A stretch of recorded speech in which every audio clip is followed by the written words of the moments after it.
કરીને શા માટે પણ આવવું પડે છે? અરે પ્રભુ, આપ તો અંતર્યામી છો, બધું જાણો છો પણ છતાં મને પૂછો છો તમે? અરે નહીં વક્તરાજ, આપના મુખે પણ સાંભળવા માંગુ છું વક્તરાજ. અરે પ્રભુ, પ્રભુ પહેલા મને બે વચન આપો પ્રભુ. અરે ક્યાં વક્તરાજ, જાઓ પણ મારા હાથમાં તમને બે વચન છે. અરે પ્રભુ, હો વક્તરાજ, પાપે પેટો હું વાંચ્યો છું પ્રભુ. સાંભળો વક્તરાજ. હો પ્રભુ, આજ યમ રોડા લેલો ન પ્રેમ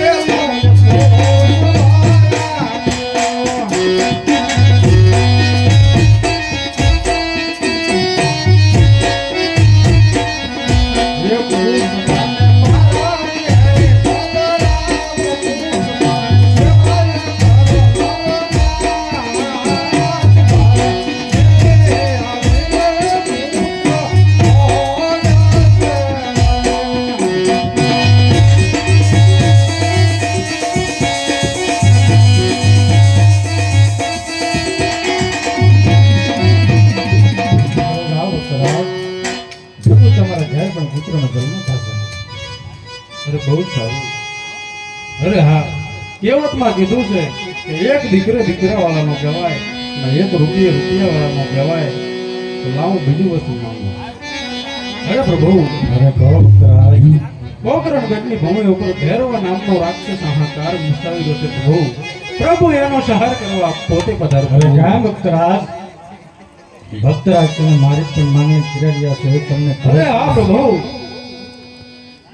અરે પ્રભુ, પ્રભુ કહો કે તમે વસને કા જુઠા. અરે નહીં વક્તરાજ, રઘુકુળ નીતિ સદા ચલી આવી, પ્રાણ જાય પણ મારા વસન કદાપી ન જાય. તો સાંભળો વક્તરાજ. કહો પ્રભુ.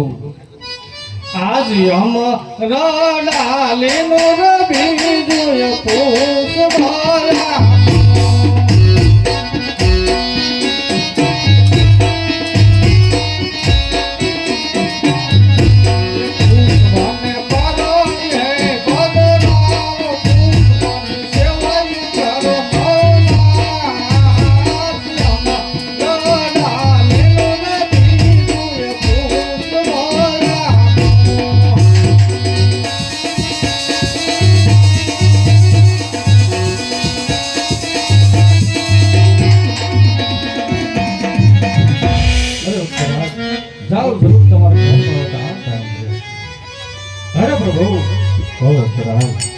પ્રભુ, આ બંને બાળકોના મારે નામ શું રાખવા?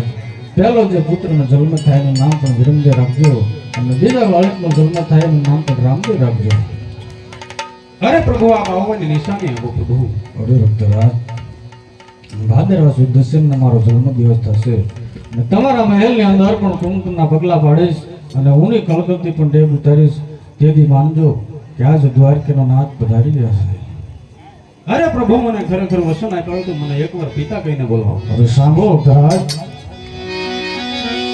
આવા પિતા તમે ને હવે પુત્ર અમે હવે, પિતા તમે ને હવે પુત્ર અમે હવે, સત્ય વસન